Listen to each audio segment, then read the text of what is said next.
अस्सलाम वालेकुम SPSC aspirants. मैं हूं मुकद्दस अब्बासी और आज हम स्टार्ट करने वाले हैं चैप्टर 11 केमिकल काइनेटिक्स।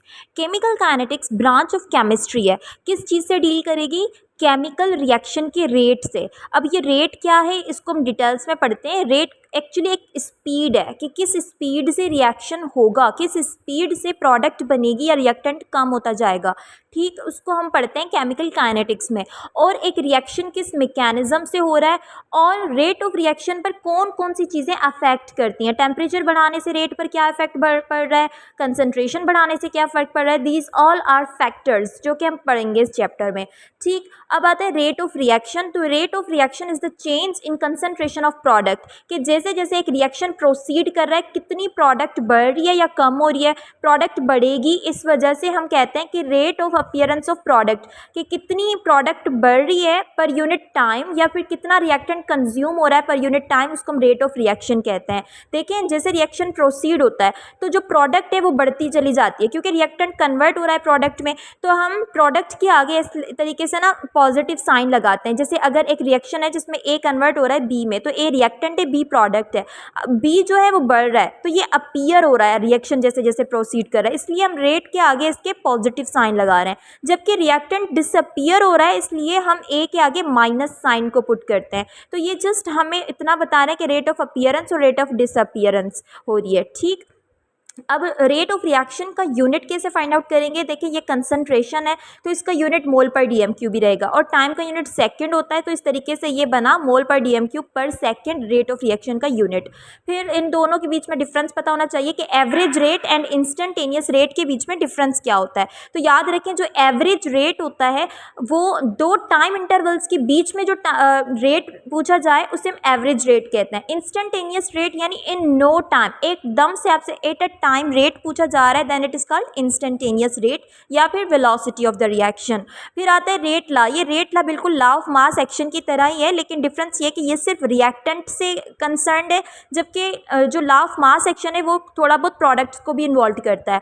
और रेट एक्सप्रेशन एक तरह की इक्वेशन है जो कि रेट लॉ को स्पेसिफाई करेगी या डिनोट करेगी। ठीक है, अब जो रेट लॉ है, अकॉर्डिंग टू रेट लॉ, जो रेट ऑफ द रिएक्शन है यानी जो स्पीड है रिएक्शन की, वो डिपेंड करती है रिएक्टेंट की कंसंट्रेशन पर।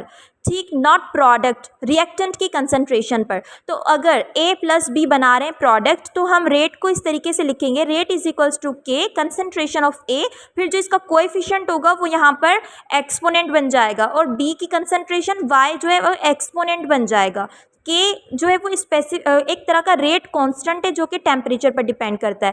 क्वेश्चन जब आते हैं कि कंसंट्रेशन हमने ए की बढ़ा दी है, बताएं क्या फ़र्क पड़ेगा, तो वो किस चीज़ पर फ़र्क पड़ेगा इस पर ध्यान दिया करें। अगर आपसे रेट का पूछा जा रहा है तो रेट पर फ़र्क पड़ेगा, लेकिन अगर रेट कांस्टेंट का पूछा जा रहा है तो कभी इस पर फ़र्क नहीं पड़ेगा क्योंकि के ओनली डिपेंड्स अपॉन टेम्परेचर। ठीक, फिर अगर हम कंसंट्रेशन ए और बी की 1 ले लें तो ये 1 जो है मल्टीप्लाई होके सिर्फ के ही बचेगा। तो रेट जब के इक्वल हो जाए तो इस के को तब हम कहते हैं specific rate constant when concentration of each reactant is unity यानी 1 मोल पर DM cube. Next topic is order of reaction. Order of reaction के लिए एग्जाम्पल लें कि आपके पास दो मॉलिक्यूल्स ए के रिएक्ट कर रहे हैं बी के साथ और प्रोडक्ट बना रहे हैं सी। ठीक, अब देखकर हमें ये पता चल रहा है कि दो मॉलिक्यूल्स ए के हैं, बी का ए के, यानी टोटल कितने मॉलिक्यूल्स हैं, 3 मॉलिक्यूल्स हैं। अब स्टूडेंट्स क्या कर देते हैं, डायरेक्ट लिख लेते हैं ये थर्ड ऑर्डर रिएक्शन है, क्योंकि ऑर्डर ऑफ रिएक्शन का भी मतलब यही है कि रेट जो होता है वो कितने मॉलिक्यूल्स की कंसंट्रेशन पर डिपेंड कर रहा है। अब यहाँ पर देखने से तो हमें पता चल रहा है 3, लेकिन ये जो हमने देख कर बताई है ना, ये मॉलिक्यूलैरिटी है, it's not a order of reaction, क्योंकि ऑर्डर ऑफ रिएक्शन और रेट लॉ जो है वो एक्सपेरिमेंटल पैरामीटर है, कभी भी देख कर नहीं बता सकते, ये एक्सपेरिमेंट के थ्रू ही पता चल सकते हैं। That's why order of reaction experiments के थ्रू पता चलेगा। वो एक प्रॉब्लम करवाऊंगी अभी सॉल्व, उससे पता करेंगे हम। Rate of order of reaction 0 भी हो सकता है, होल नंबर भी हो सकता है, फ्रैक्शन में भी आ सकता है। So it's only sum of all the exponent of concentration in terms of reactant but experimentally. ठीक है, और मॉलिक्यूलरिटी जो होती है वो 0 कभी नहीं हो सकती, जबकि ऑर्डर ऑफ रिएक्शन 0 हो सकता है। तो इस तरीके से इन दोनों के बीच में डिफरेंस भी आ गया। ये टेबल 9.1 को भी आप देख लीजिएगा। ये आपको ये बता रही है कि जीरो ऑर्डर रिएक्शन के लिए इस तरीके से लिखे रेट इज इक्वल्स टू, यानी कि जीरो ऑर्डर रिएक्शन में रेट जो होता है वो कंसंट्रेशन के डिपेंडेंट होता है, डिपेंड नहीं करेगा कंसंट्रेशन पर। इसलिए ए का यूनिट है वो सिर्फ रेट का ही यूनिट होगी, मोलैरिटी कंसंट्रेशन का यूनिट पर सेकेंड। इस तरीके से ये इसकी एक एग्जाम्पल है, ये याद कर लें और सारे ऑर्डर उनके रेट ला, उनके यूनिट्स और उनकी गल्स को याद कर लें। टेबल कर ले, देखिए इसमें इस तरीके से होता है कि आपको टेबल गिवन होती है और वहाँ से आपको बताना होता है कि ऑर्डर ऑफ रिएक्शन क्या बनेगा। ये रिएक्शन है, देखकर हमें इतना पता चल रहा है कि इसमें 2 मॉलिक्यूल्स इन्वॉल्व हैं, 1 NO 1 O2। लेकिन अब देखते हैं क्या ऑर्डर ऑफ रिएक्शन भी 2 आ रहा है या नहीं आ रहा। तो कैसे पता चलेगा, देखें कह रहा है कि इनिशियल कंसंट्रेशन की और O2 की ये गिवन है, तब रेट जो है वो इसके बराबर है, 8 के बराबर है। अब सेकंड टेबल में देखें, सेकंड एक्सपेरिमेंट में ये किया गया कि कंसंट्रेशन NO की सेम रखी गई है, O2 की कंसंट्रेशन को डबल कर दिया। जब O2 की कंसंट्रेशन डबल हुई है तो रेट भी डबल हो गया। दैट मीन्स कि जो रेट है वो डायरेक्टली डिपेंड कर रहा है किस पर, कंसंट्रेशन ऑफ O2 पर। ठीक, अब नेक्स्ट एक्सपेरिमेंट में क्या किया कि कंसंट्रेशन ऑफ O2 जो है वो वही रखी जो पहले रखी गई थी, लेकिन NO की कंसंट्रेशन जो पहले थी उसका डबल रखी गई। तो रेट देखे, रेट भी डबल हो गया, 8 से 16 हुआ यानी डबल हो गया। दैट मीन्स कि जो रेट है वो किसके डायरेक्टली प्रोपोर्शनल है, NO के डायरेक्टली प्रोपोर्शनल है, यानी दोनों चीज़ों के डायरेक्टली प्रोपोर्शनल हो गया। So rate will be equal to concentration of NO and concentration of O2। That means second order reaction. देखिए 1:1 का रेशो आ रहा है। इससे पहले ये वाली प्रॉब्लम देख लें, इसमें क्या हुआ था कि किसी एक कंसंट्रेशन को हाँ ये वाली, जब कंसंट्रेशन B की डबल की गई, कंसंट्रेशन ऑफ B जैसे ही डबल की गई तो रेट जो था वो 4 टाइम्स इंक्रीज हुआ। अब 4 टाइम अगर इंक्रीज हो जाए दैट मीन्स कि जो B है उसके स्क्वायर के बराबर है रेट। ठीक, अब आ रहा है elementary reactions and complex reactions का डिफरेंट। वो रिएक्शन जो सिंगल स्टेप में हो जाता है उसे हम एलिमेंट्री रिएक्शन कहते हैं, जबकि जो कॉम्प्लेक्स रिएक्शंस होते हैं वो 2 से 3 स्टेप्स में हो जाते हैं। अब ये जो 2 से 3 स्टेप्स हैं, हर किसी में रिएक्टेंट अलग अलग होंगे, तो क्या rate of reaction her step के रिएक्टेंट पर डिपेंड करेगा? ऐसा नहीं है। जब 2 या 2 से ज़्यादा स्टेप्स इन्वॉल्व हों, यानी एक कॉम्प्लेक्स रिएक्शन हो रहा हो, तो जो स्लो स्टेप से हुआ होता है उसी के रिएक्टेंट पे ऑर्डर ऑफ रिएक्शन डिपेंड करता है। जो रेट ऑफ रिएक्शन होता है उन्हीं के रिएक्टेंट पे डिपेंड करता है। देखिए ये एक रिएक्शन है जिसमें नाइट्रोजन डाइऑक्साइड कार्बन मोनोऑक्साइड के साथ रिएक्ट करके NO एंड CO2 बना रही है। अब इसमें जो फर्स्ट स्टेप था वो स्लो था, सेकंड स्टेप फास्ट था। इस वजह से जो रेट है वो इस स्टेप पर ही डिपेंड करेगा, कंसंट्रेशन ऑफ NO2 पे डिपेंड करेगा, CO की कंसंट्रेशन पर डिपेंड नहीं करेगा। अब इस रिएक्शन को देखें, ये हमारे पास 2 स्टेप में रिएक्शन था। ओवरऑल रेट कैसे लिखेंगे कि आमने सामने कैंसिल कर लें, अगर कोई एक जैसी चीज़ है, जैसे NO3 से कैंसिल हो गया, रिएक्टेंट और प्रोडक्ट साइड पर जो एक जैसे हो उनको कैंसिल करना होता है। NO2 से कैंसिल हो गया। अब जो रिएक्शन रेट बचा है that is equals to NO2 plus CO forming NO plus CO2, ये ओवरऑल रेट ऑफ रिएक्शन है। अब देखें इसमें NO3 यूज़ हुआ, पहले स्टेप में बना, दूसरे स्टेप में यूज़ हो गया। तो एक ऐसा सब्सटेंस या एक ऐसा कंपाउंड जो पहले स्टेप में बना और दूसरे में यूज़ हो गया उसे हम कहेंगे रिएक्शन इंटरमीडिएट। ठीक है, ये एक रिएक्शन के दौरान बनेगा और वहीं पे ख़त्म हो जाएगा, that is called reaction intermediate.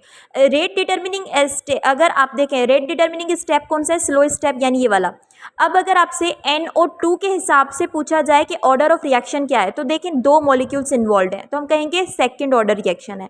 अगर आपसे CO के हिसाब से पूछा जाए तो आप कहेंगे जीरो ऑर्डर रिएक्शन है, क्योंकि CO पे कंसंट्रेशन रेट डिपेंड ही नहीं कर रहा। तो ओवरऑल रेट कितना आया, 2 रेट आया इसका, क्योंकि सिर्फ NO2 पर ही डिपेंड कर रहा है। तो हम ओवरऑल रेट को इस तरीके से लिखेंगे, it is equals to K NO2 power 2। अब आते हैं factors affecting rate of reaction पर। तो नेचर ऑफ रिएक्टेंट पे डिपेंड करता है रेट। कैसे कि अगर आयोनिक कंपाउंड्स होंगे तो वो आसानी से रिएक्ट कर जाते हैं, क्विकली रिएक्ट करते हैं, जबकि कोवेलेंट सब्सटेंसेस जो होते हैं वो इतनी जल्दी रिएक्ट नहीं करते। तो ये नेचर पे डिपेंड करता है। दूसरा, रिएक्टेंट की कंसंट्रेशन बढ़ाओगे तो रेट भी बढ़ जाएगा, सरफेस एरिया बढ़ाओगे रेट बढ़ेगा, रेडिएशंस की इंटेंसिटी बढ़ाओगे रेट बढ़ेगा। लेकिन जो रेडिएशंस हैं वो सिर्फ फोटोकेमिकल रिएक्शंस पर ही अफेक्ट कर सकती हैं, और फोटोकेमिकल रिएक्शंस कौन से होते हैं, जीरो ऑर्डर रिएक्शंस। टेम्परेचर बढ़ाओगे तो भी रेट बढ़ेगा। इवन थंब रूल के अकॉर्डिंग अगर 10 डिग्री सेंटीग्रेड बढ़ा रहे हो तो रेट जो होगा वो डबल हो जाएगा। Next topic is collision theory.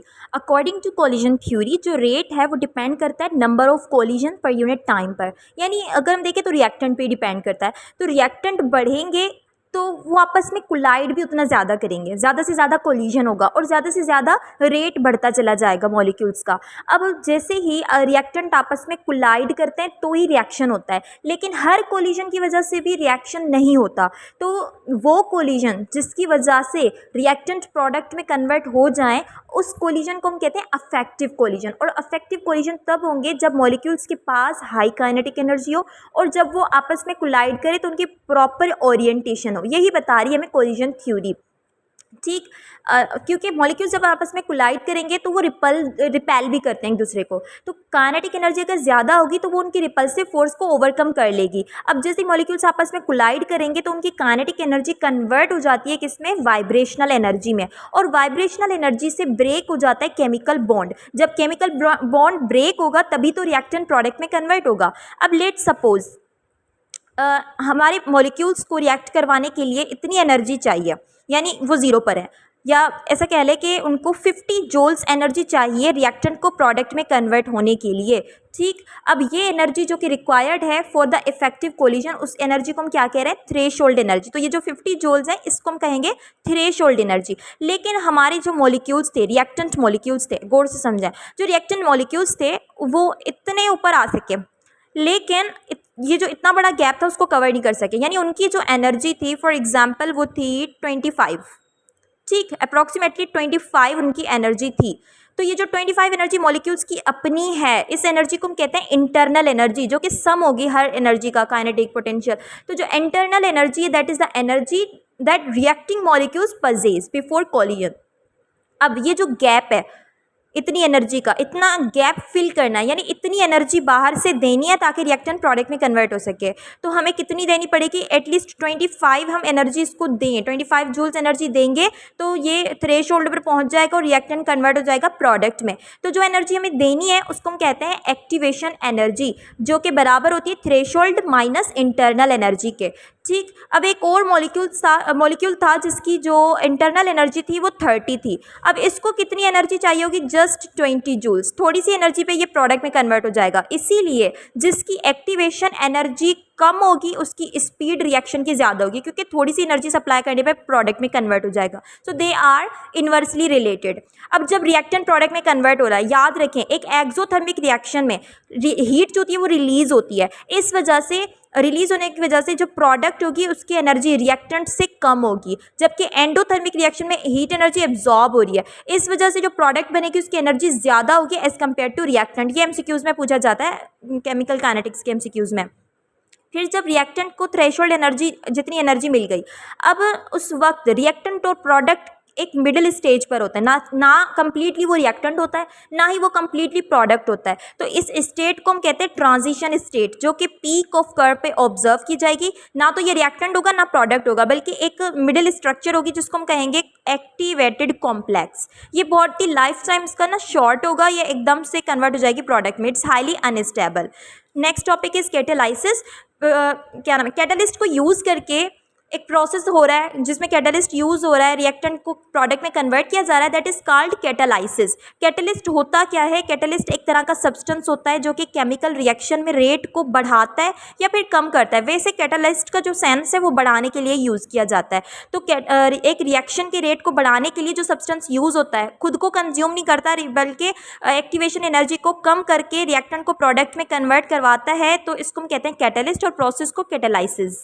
फिर कैरेक्टरिस्टिक्स ऑफ कैटलिस्ट हैं। कैरेक्टर्स में यह कि एक ऐसा कैटलिस्ट जो कि रिएक्शन के रेट को बढ़ाए उसे पॉजिटिव कैटलिस्ट कहते हैं, जो डिक्रीज करे उसे हम नेगेटिव कैटलिस्ट कहेंगे। 9.2 टेबल याद कर लें। इस टेबल में डिफरेंट कैटलिस्ट हैं और उनके यूजेस दिए हुए हैं, और ये भी बताया हुआ है कि पॉजिटिव कैटलिस्ट हैं या नेगेटिव। फिर कैटलिस्ट को उनकी फिजिकल स्टेट के अकॉर्डिंग दो हिस्सों में डिवाइड किया गया है। एक होती है होमोजेनस कैटालाइसिस, दूसरी है हेट्रोजेनस कैटालाइसिस। होमोजेनस कैटालाइसिस में क्या होगा कि कैटलिस्ट और रिएक्टेंट दोनों एक ही फेज में होंगे, यानी या दोनों सॉलिड होंगे या दोनों लिक्विड्स होंगे। उसके अपोजिट अगर दोनों डिफरेंट फेजेस में मौजूद है रिएक्टेंट एंड कैटलिस्ट, तो उसे हम हेट्रोजीनस कैटालाइसिस कहेंगे। होमोजीनस कैटालाइसिस को फर्दर 2 पार्ट्स में डिवाइड किया गया है। अगर कोई catalysis in the presence of H+ ion या OH- आयन की मौजूदगी में हो रही है, प्रोसीड हो रही है, तो उसे हम एसिड बेस कैटालाइसिस कहेंगे। अगर एक रिएक्शन में रिएक्टेंट जैसे ही प्रोडक्ट में कन्वर्ट होना स्टार्ट हुआ है, तो कोई एक product as a catalyst work करे, जैसे मैंगनीज वर्क करता है, तो उसे हम कहते हैं ऑटो कैटालाइसिस। तो ऐसा रिएक्शन जिसमें ऑटो कैटालाइसिस हो रही है, उसमें क्या होगा, रिएक्शन रेट स्टार्टिंग में स्लो होगा, बाद में फास्ट हो जाएगा, क्योंकि प्रोडक्ट बनेगी फिर ही रिएक्शन फास्ट होगा। अब आते हैं एंजाइम कैटालाइसिस पर। हमारी बॉडी का जो टेम्परेचर नॉर्मल टेम्परेचर है दैट इज़ 37 सेंटीग्रेड। अब नॉर्मली अगर इतना टेम्परेचर हो तो कोई भी रिएक्शन जो होता है वो फास्टली नहीं होगा। हम खाना खाते हैं वो इतनी जल्दी हजम हो जाता है। अगर इतने टेम्परेचर पर हो रहा होता रिएक्शन, यानी डाइजेशन अगर इतने टेम्परेचर पर हो रही होती, तो बिल्कुल भी डाइजेशन सही तरीके से ना होती और पूरा दिन लग जाता। लेकिन एकदम से रैपिड डाइजेशन हो जाती है, वो इस वजह से नहीं कि हमारा टेम्परेचर इंक्रीज़ हो जाता है या फिर कोई और फैक्टर इंक्रीज़ होता है, ये due to the presence of catalyst होता है। हमारी बॉडी में भी कुछ कैटालिस्ट होते हैं जिनको हम कहते हैं एंजाइम। ये प्रोटीन इन नेचर होते हैं, पूरे प्रोटीन के बने हुए होंगे, हाईली स्पेसिफिक होते हैं और बॉडी के रिएक्शंस डिफरेंट तरह के हो रहे होते हैं, वो in the presence of catalyst ही हो रहे होते हैं। ठीक, यहाँ पर एक एग्जांपल दी हुई है, जैसे फर्मेंटेशन ऑफ शुगर कैन है, यहाँ पर जाइमेस एंड इन्वर्टेस यूज़ हो रहा होता है। और बॉडी में जो एंजाइम्स यूज़ होते हैं, जैसे प्रोटीएस है जो कि प्रोटीन की डाइजेशन में हेल्प करता है, अमाइलेस स्टार्च, और लाइपेस जो है वो लिपिड्स की डाइजेशन में हेल्प करता है। Thank you so much. यहाँ पर ये हमारा चैप्टर कंप्लीट हो जाता है। अब इससे रिलेटेड MCQs आप सॉल्व कर लीजिए। Thank you so much, take care.